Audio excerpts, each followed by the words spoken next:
but interesting thing, more challenging thing to remember is when you're solving an inequality, yes, it's like solving a regular equation.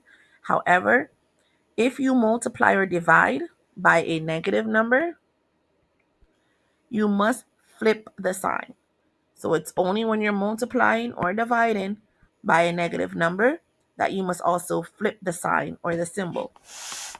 So let's look at number one. We have negative 3x is being divided. Negative 3x is greater than negative 27.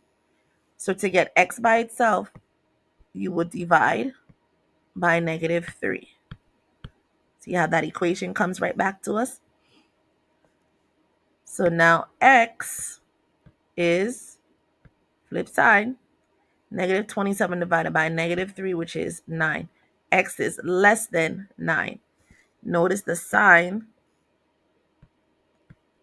it changed. The sign was flipped. The sign was flipped because I divided by negative 3.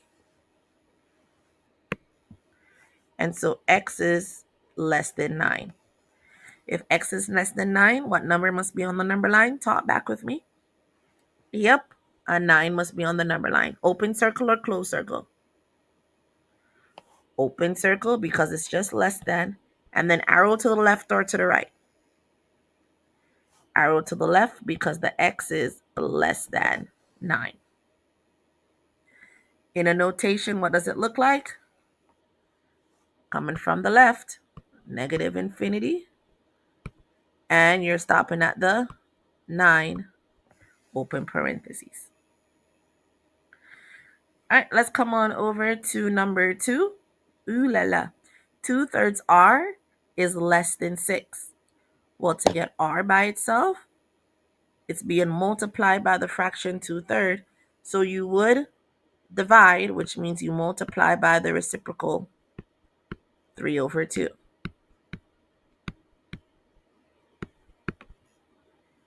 So that r is less than 3/6 is 18/2, which is 9 again. R is less than 9. Let me simplify this for you. This is 18/2, and that's how I have 9. Now you might say, Miss Reed, we didn't flip the sign. We did not flip the sign because 2/3 was a positive number. So when I multiplied by a positive number. I did not have to flip the sign. I kept it. So what number now, if I'm going to graph it, must be on the number line? Correct. Still a 9 must be on the number line. Will I have a parentheses or a bracket? I would have a parentheses. And if r is less than 9, will my arrow go to the left, less than, or to the right? It's going to go to the left because r is less than 9. Let's look at number 3. Do I want to do 3?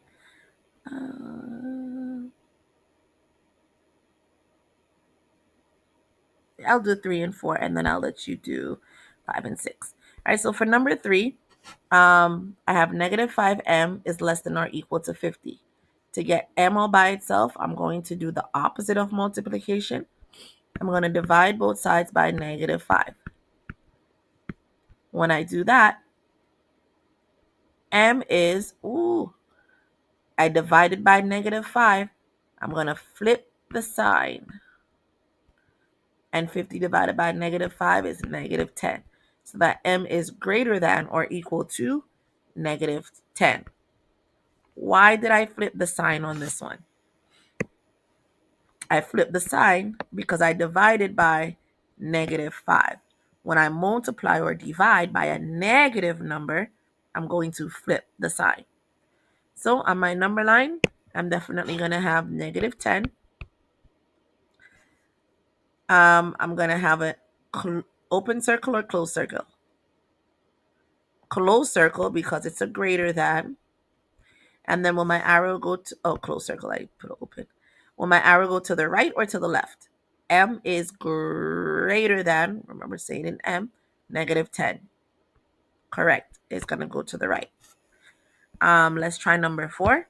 For number 4, I see that 4k is greater than or equal to negative 24. In order to get k by itself, I'm going to divide both sides by 4 so that k is greater than or equal to negative 6.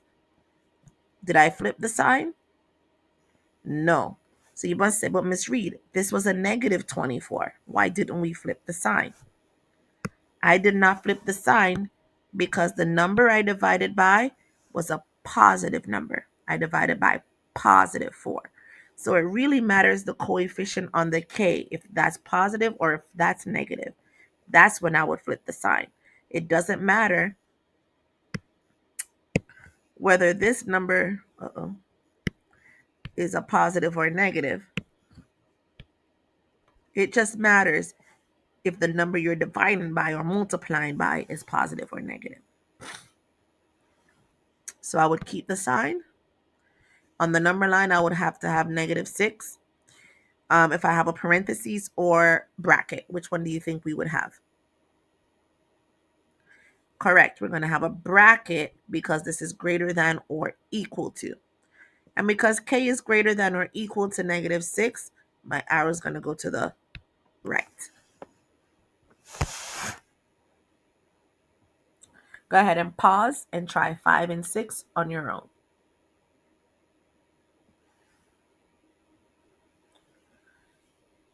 All right, now that we've tried 5 and 6, you would have multiplied both sides here by negative 5.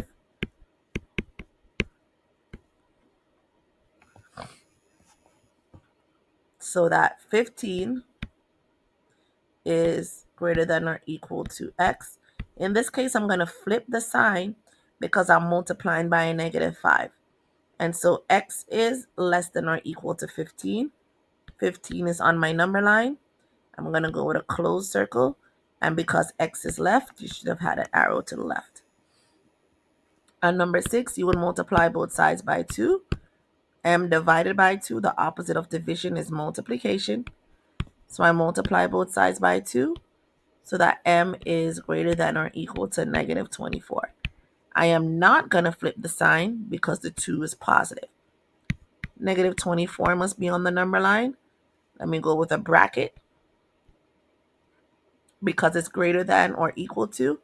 And then my arrow goes to the right because it's greater than or equal to. Let's go ahead and notate these. If I notate these, actually I want you to pause and do the notations on your own. All right, now that you've done the notations, it's coming from the left, so you should have negative infinity all the way to 9 with a parentheses. For the notation here, you're going to the right, so I would start at negative 10 with a bracket because it's a closed circle, and I would go to positive infinity, parentheses.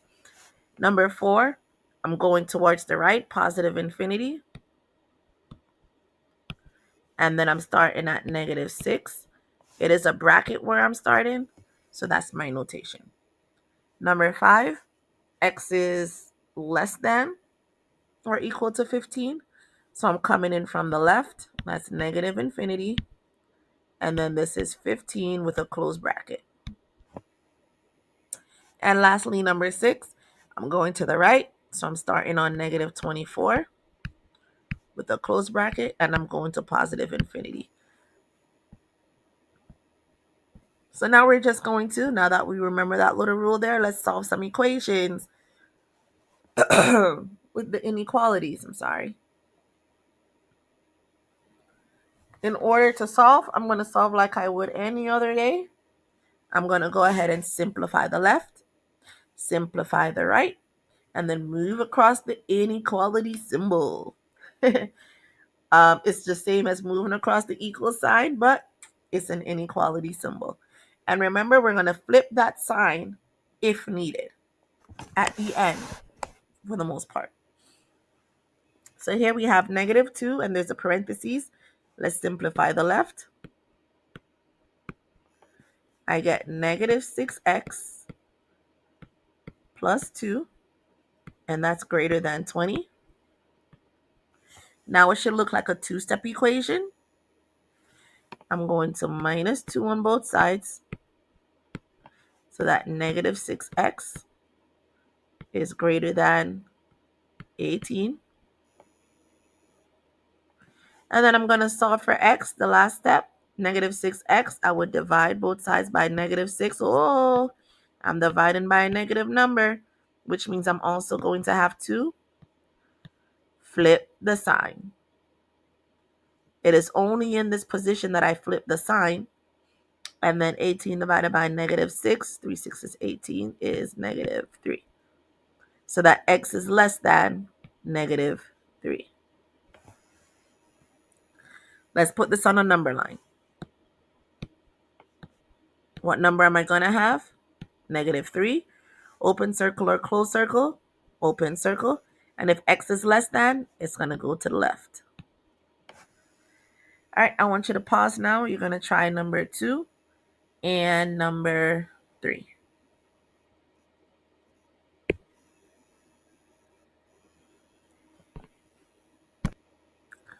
All right, now that you've tried it, number 2, you should have gotten that x is greater than 37.5. On your number line, 37.5, you can have an open circle or a parentheses, arrow to the right.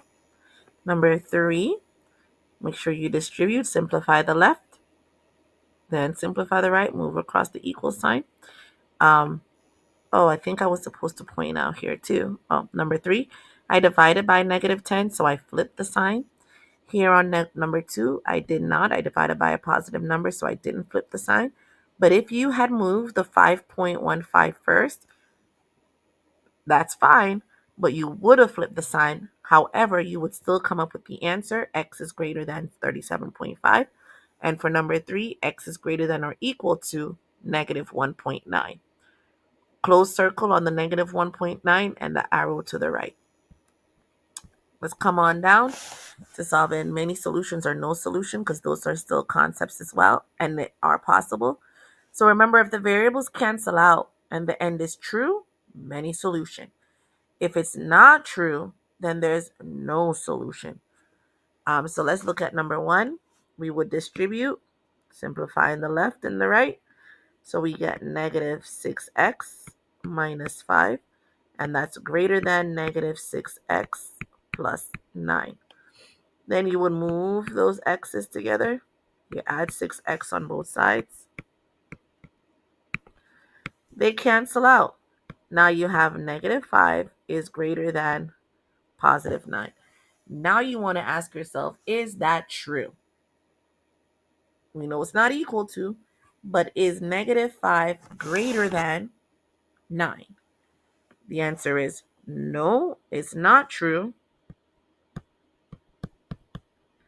And because it's not true, then your answer is no solution. There is no solution to that problem that would make it true. Let's look at number 4. We have 4x minus 5, simplifying the left. It's already simplified. On the right side, we have 4x. What's that? 2, 3, 6. Negative 6. So now I'm going to cancel out those x's. I always try to get rid of those variables first. And then I have negative 5 is less than negative 6. Is negative 5 less than negative 6? All right, so the answer to that is nope, it is not. Negative 5 on a number line is in fact greater than negative 6. And so the answer for this is also no solution. Let's try solving number 3.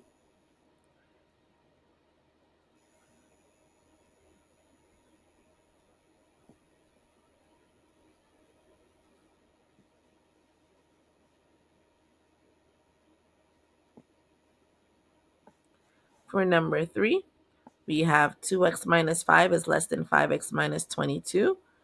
I think I wasn't trying to do that. I was trying to get a 5.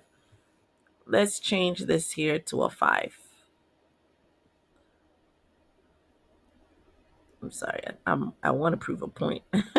So I will minus 5x on both sides. And of course, those would cancel out. So now that I have negative 5, it would be less than negative 22.